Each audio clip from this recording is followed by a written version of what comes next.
फिर चौथी स्टेज पे आप फिर 10 पौधों को घटा दोगे। अब आपके पास बचेंगे कुल 60 पौधे। ठीक है, तो आपने चौथी स्टेज पे फिर पौधों को फिल्टर किया और कुल 60 पौधे आप लेके आए। अब लास्ट और एक पांचवी स्टेज है, जब आप फ्रूटिंग के टाइम पे इन पौधों को चयन करोगे, मतलब फल के टाइम पे पौधों को चयन करना। फल के समय चयन, तो फल के समय पे चयन कैसे करोगे? किसी भी पौधे में जब पूरी तरह से फल बन चुके हैं, तब आप एक पैरामीटर पे उनको चेक करिए, कितने ऐसे पौधे हैं जिनमें फल सही शॉट सेट हुए हैं। मतलब फूल तो अच्छे बना दिए थे उन्होंने, लेकिन पता चला कोई पौधे के अंदर उतनी एनर्जी नहीं थी कि वो सारे फूलों को फल में कन्वर्ट कर पाए, या इतना अंदर उसने अपने बॉडी के अंदर डाइट ही नहीं लिया कि वो सारे फूल को फ्लावर, मतलब सारे फ्लावर्स को फ्रूट्स में कन्वर्ट कर पाए। तो पता चला कोई में फूल तो बहुत अच्छे आए थे, लेकिन वो सारे फल में नहीं कन्वर्ट हो पाए। बात समझ रहे ना? इसका मतलब ये हुआ कि उस पौधे के अंदर ये शारीरिक गुण हैं कि वो फ्लावर्स तो खूब बना लेगा, लेकिन फल के समय पे अपने फल गिरा देगा। अगर ऐसे कैरेक्टर के भी बीज आपके बीजों में आ गए, तो वो आपके बीजों के उत्पादन को कम करेंगे। तो ये चौथी स्टेज होगी, पांचवी स्टेज होगी, जिसमें आप पौधों को फिर से फिल्टर करोगे। और इस प्रक्रिया में आपको क्या करना है, आप शॉर्ट लिस्ट कीजिए।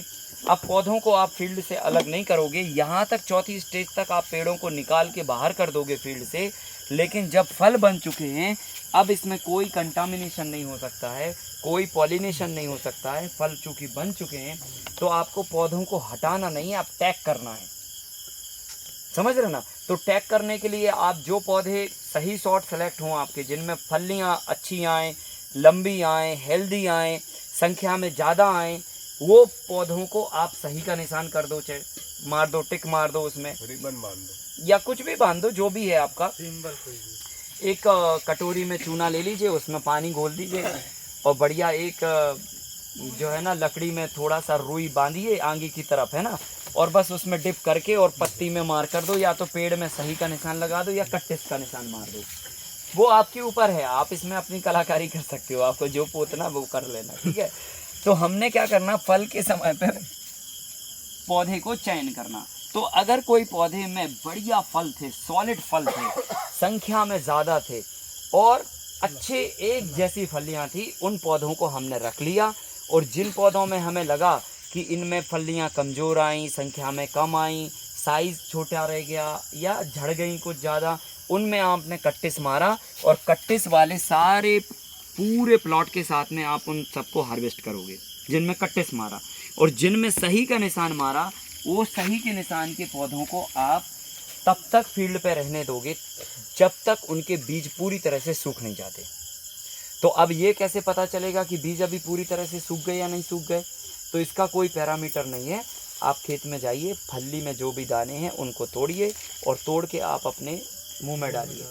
मुंह में डालें, अगर आवाज़ एकदम साउंड आए, बढ़िया कड़क का आवाज़ आए, तो समझ लेना कि बीज पूरी तरह से पक चुका, अब ये काटने लायक हो गया। और अगर साउंड नहीं आए, समझ गए ना, आवाज़ कमज़ोर आए या आवाज़ ही ना आए, तो समझ लो अभी बहुत गुंजाइश है, तो वेट करने की ज़रूरत है। फिर 4 दिन बाद जाना, फिर चेक कर लेना। ठीक है, लेकिन दांत मजबूत होना चाहिए आपके, ये भी चेक कर लेना, नहीं तो पता चला बीज के चक्कर में दांत टूट गया, देखा तो दांत आ गया, बीज तो टूटा नहीं, तो वो भी देख लेना। तो ये आप पूरी तैयारी से जो है ना चेक करना, नहीं तो लफड़ा हो जाए कुछ भी। ठीक है, तो वो नहीं करना। तो फल के टाइम पे बीजों को फिर सेलेक्ट करना, उन पौधों को रखना जिनमें फलियाँ बहुत बढ़िया आई हैं, और जब तक पूरी तरह से मतलब सूख ना जाए, ड्राई ना हो जाए सीड्स पेड़ के अंदर, तब तक उनको घर में लेके नहीं आना। बाकी फसल को आप काटो, अपना जो करना करो। ठीक है, जिस टाइम पे भी आपको काटना, अगर कोई फसल ऐसी है जो हार्वेस्टर से कट रही है, तो ठीक है, थोड़ा सा नरम होती है तभी काटना पड़ता, नहीं तो वो झड़ जाते हैं सारे, है ना। तो आप वो बाकी फसल को जैसा काटना काटिए, पर जो बीज बनाना उनको पूरा पकने दीजिए फील्ड पे। अब हमने जब पूरा पक चुके, चेक कर लिया हमने मुंह में डाल के कि हाँ ये नक्की है साहब बीज, है ना, अब हमने इनको हार्वेस्ट करना है। और हार्वेस्ट करने के बाद अब इसके बाद जो छठवीं प्रोसेस लागू होगी, वो होगी कि इनको आप फिल्टर करोगे। फिल्टर करना मतलब इनकी ग्रेडिंग करना। छठवीं स्टेज पर ग्रेडिंग करोगे, क्योंकि इसमें क्या होगा कि जैसे मान के चलो एक पेड़ में 1000 फलियां थी और एक फली छोटी थी, अब वो थोड़ी आप नाप के हर एक फली को चेक करोगे। ठीक है, मोटा मोटी आपने देख लिया, अब उसमें 10 फलियां कमजोर निकली या सारी फलियां मजबूत थी, लेकिन उसके अंदर जो दाने थे, एक दाना, 2 दाना, 3 दाना एक पेड़ में कमजोर हो गया या छोटा रह गया, ऐसा हो गया, तो आप क्या करोगे, उसके बाद बीजों को ग्रेडिंग करोगे। जब आपने हार्वेस्टिंग कर लिया, उसके बीज निकाल लिए, तो बीजों को आप ग्रेडिंग कर लीजिए। जो दाना साइज का छोटा होगा, जो कमज़ोर होगा, बीज हल्का होगा, वो छन्ने के माध्यम से आपका फिल्टर हो जाएगा। तो वहाँ पर एक प्रोसेसिंग लगानी है आपको फिल्ट्रेशन की, छठवीं प्रोसेस ग्रेडिंग। जब आप इनको पूरी तरह से अलग कर दोगे, फिल्टर कर दोगे, इसके बाद 7वें नंबर पर पहुँचना है। अब हमें धूप में सुखाना है 3 दिन तक।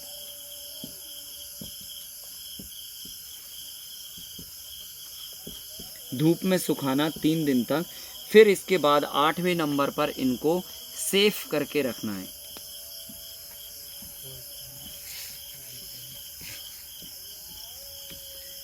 आठ प्रोसेस होंगी आपकी टोटल। तो अब 3 दिन कड़ी धूप में आपको सुखाना है। अगर मान के चलो बीजों के अंदर थोड़ी बहुत भी नमी रह गई, वो नमी 3 दिन की कड़ी धूप में बराबर से खत्म हो जाएगा।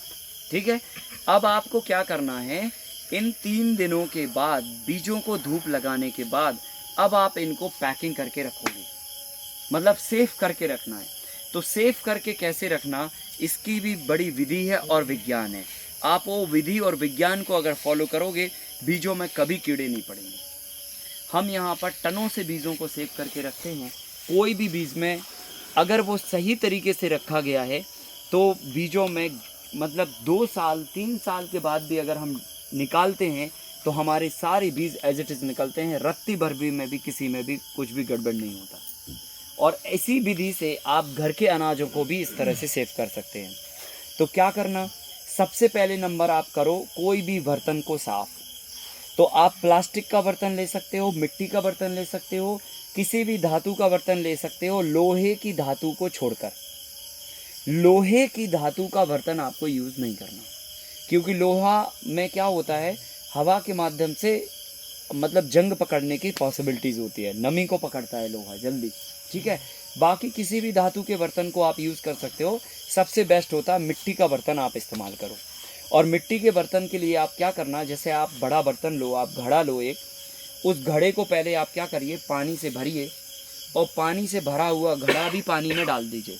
तो एक दिन पहले हमने घड़े को पानी मतलब घड़े में पानी भर दिया और भरा हुआ घड़ा भी पानी में डुबा दिया। तो इससे क्या होगा कि घड़ा के अंदर और बाहर पूरी तरह से पानी से वो भीग जाएगा। अब घड़ा का पानी आप उड़ेल दीजिए दूसरे दिन और उसमें 50% आप चूना और 50% गुड़, इन दोनों का घोल बनाइए और इतना पतला घोल बनाइए जितना आप पेंट करते हैं उससे डबल गाढ़ा। ठीक है, मतलब इतना पतला नहीं कि जितना आप पेंट करते हैं उससे डबल गाढ़ा आपको पेंट बनाना। और कपड़े का पोता लेके, एक कपड़ा लेके और 50% चूना और 50% जो आपने गुड़ डाला, उसमें आप उतना पानी मिला दीजिए जितना वो पेस्ट प्रॉपर बन जाए, मतलब बहुत सॉलिड भी नहीं और बहुत लिक्विड भी नहीं।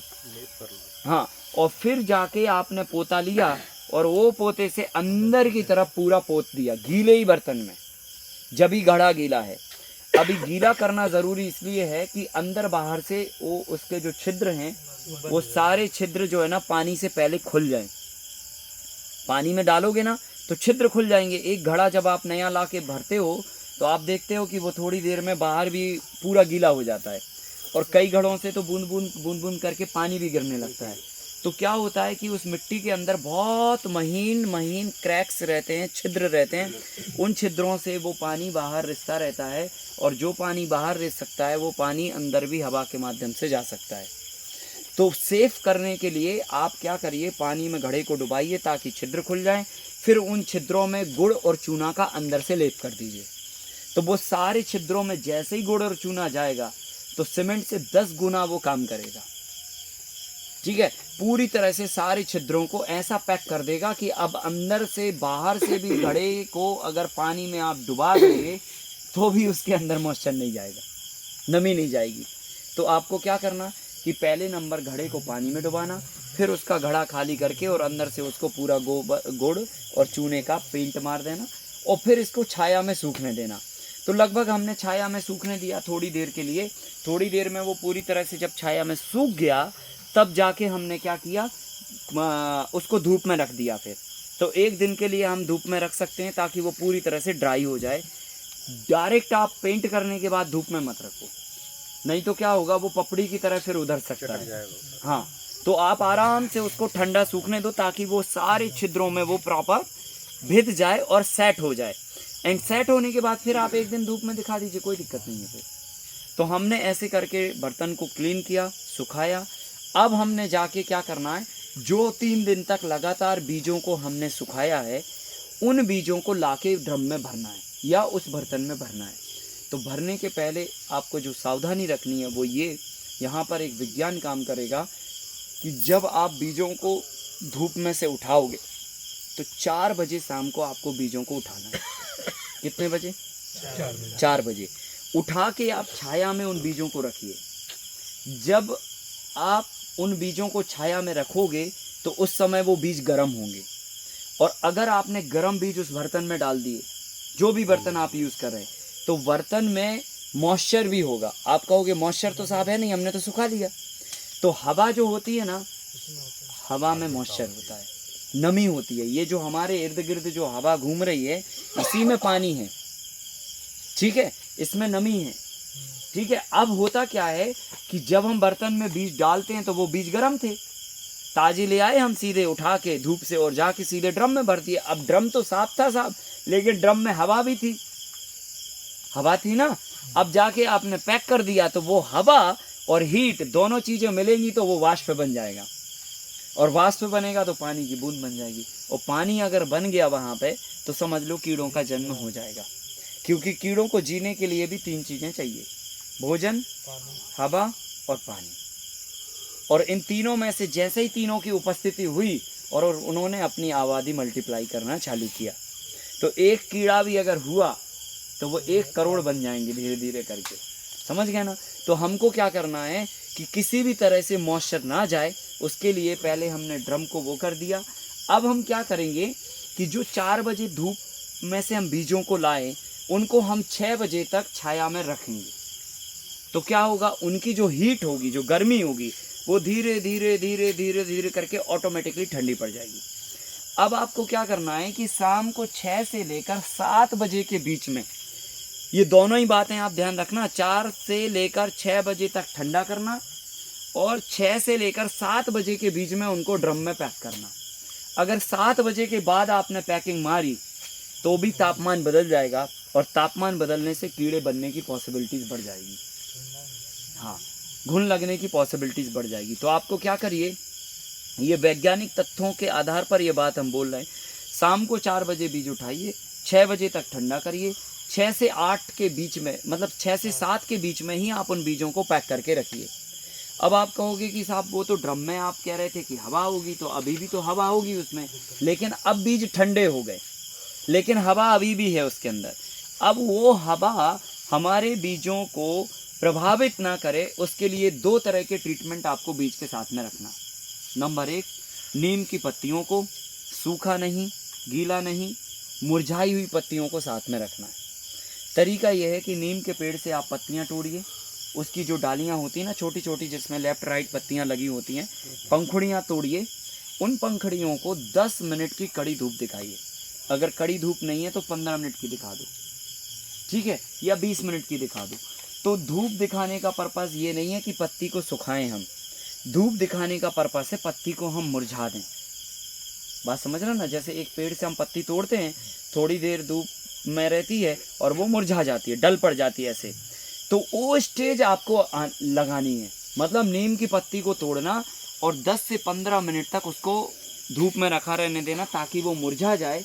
जैसे ही पत्ती मुरझा गई, आप समझ लो अब वो प्रभावी रूप से काम करेगी। और अगर आपने पत्ती को सुखा दिया साहब तो वो कोई काम नहीं करेगी, पत्तियां डली रहेंगी, कोई फ़ायदा नहीं होने वाला। और अक्सर लोग गलती यही करते हैं, बोले हमने नीम की पत्तियां तो डाली थी, खूब सुखा दी 3 दिन, जब वो बिल्कुल पाउडर बच गया, उसके अंदर कुछ जान नहीं बची, सारा तो आपने उड़ा दिया। अब उसके अंदर कुछ बचा नहीं, वो सूखी पत्तियां डाल के आप फायदा क्या है, कचरा और डाल दिया आपने। तो अभी बीजों को साफ करना पड़ेगा फिर, तो उससे कोई फायदा नहीं होता। मुरझाई हुई पत्तियों को डालना है। गीली पत्तियां एकदम डाल दोगे तो ज़्यादा पानी होएगा। 10 मिनट जब आप मुरझा दोगे तो एक्सेस वाटर निकल जाता, उसके अंदर वाष्प रह जाती और तेल रह जाता पत्ती के अंदर। अब वो पत्ती को क्या करिए, जो हमारे प्लास्टिक के कट्टे आते ना, ये प्याज भरने वाले, आलू भरने वाले, उन कट्टों को आप रूमाल के मापे एक टुकड़ा काट लीजिए और उनमें वो नीम की पंखुड़ियों को अंदर डालिए। और इसी में आप क्या करिए, क्योंकि अभी देखो पत्ती में मॉइस्चर है, मुरझा दी हमने पत्ती को, लेकिन पूरा पानी नहीं सुखाया, तो ये जो पानी है वो जाके कीड़ों को पैदा कर सकता है। और जो हवा थी ड्रम में वो भी कीड़ों को पैदा कर सकती है। तो हम क्या करते हैं, इसके बचाव के लिए एक चूना का पत्थर लेते, इतना सा 100 ग्राम का पत्थर हमने जाली नुमा कपड़े में छोटा सा इतना सा लिया और पोटली बना के रबड़ बैंड करके वो पत्तियों पंखुड़ियों वाली पत्ती के साथ में हमने पैकेट में डाल दिया। और वो पैकेट को हमने सुई धागे से ऐसे सिल दिया ताकि वो पत्तियां बिखर के बाहर ना आए और वो चूने की ढेली भी बिखर के बाहर ना आए।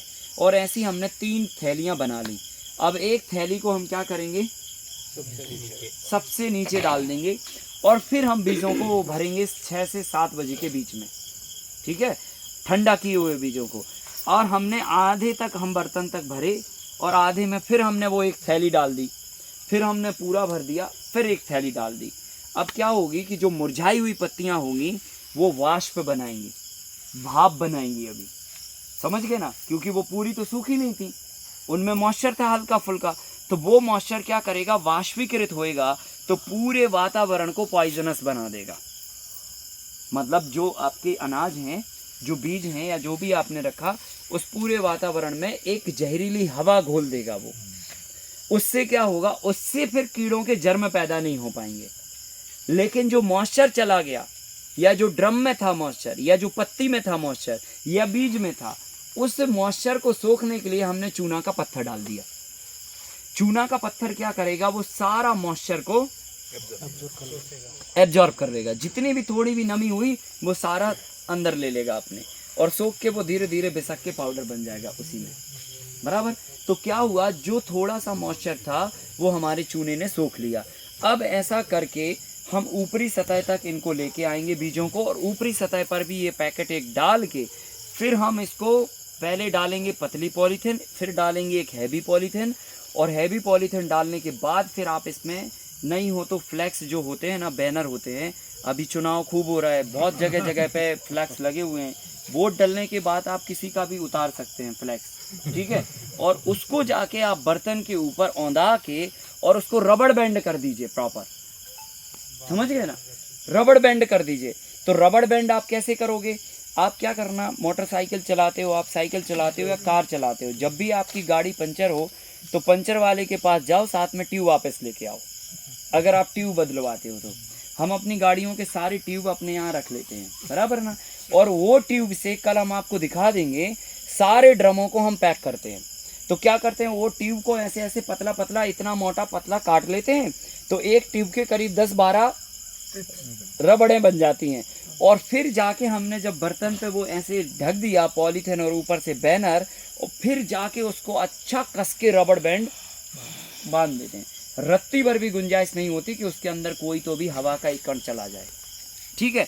और इस तरह से आप बीजों को पैक करके रखोगे, 2 साल के बाद भी आप रबड़ बैंड खोलोगे ना, आपको एज इट इज बीज मिलेंगे, एक कीड़ा भी पैदा नहीं हो सकता।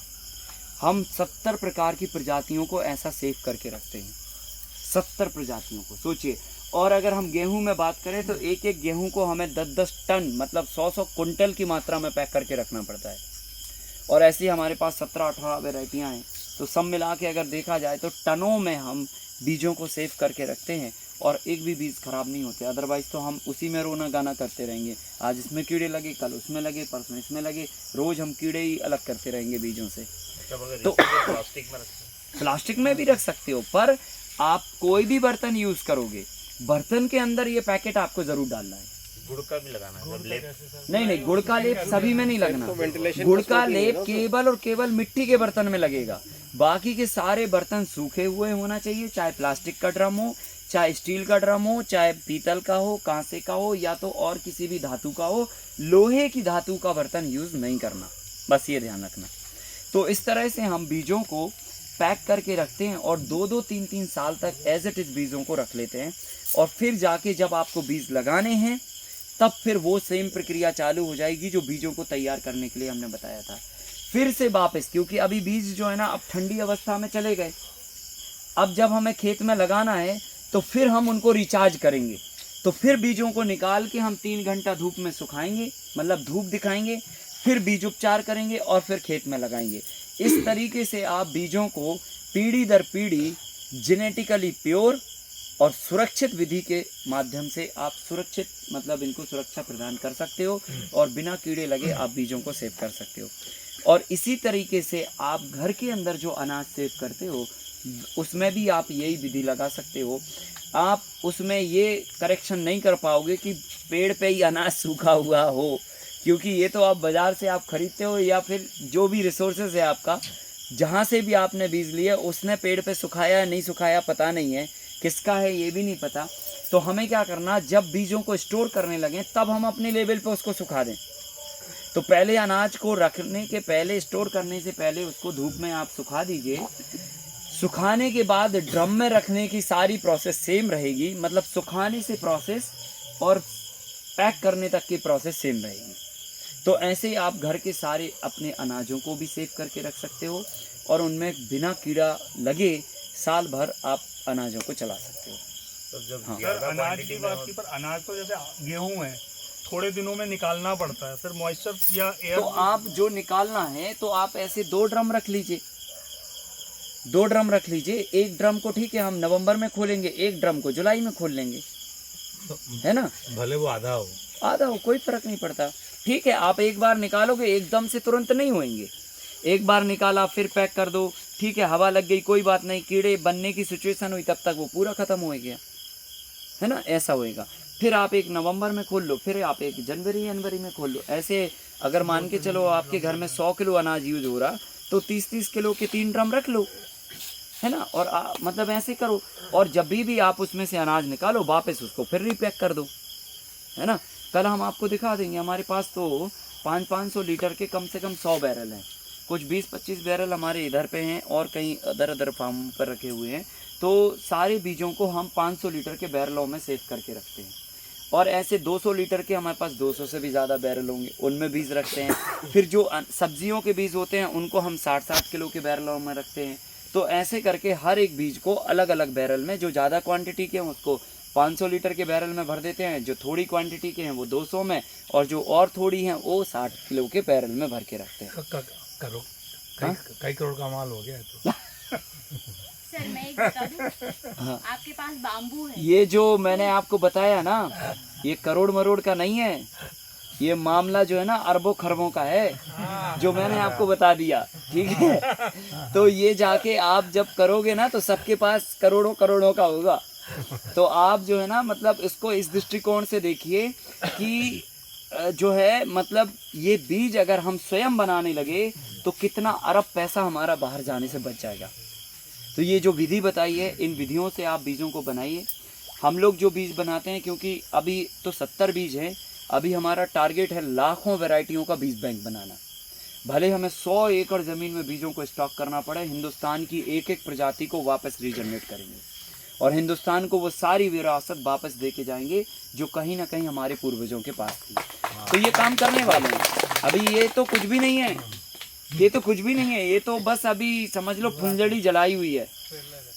हाँ, टेलर भी नहीं है ये टेलर भी नहीं इसको हम मानते। हम तो कह रहे हैं अभी हमने तीली जलाई है बस। अभी तो हम फुलझड़ियाँ क्या पटाखे फोड़ने वाले, तो करेंगे, हम सब लोग मिलके करेंगे। हाँ, गुड़ क्यों? गुड़ चूना गुड़ की बात कर रहे हैं। चूना गुड़ मटके में जो लेप किया है, गुड़ इसलिए क्योंकि चूना और गुड़ की जो बॉन्डिंग बनती है ना, जितने भी हमारे पुराने महल बने हुए हैं वो सारी जुड़ाई गुड़ और चूने से हुई है। तो चूना और गुड़ सीमेंट का काम करता है जब दोनों एक साथ में मिल जाते हैं।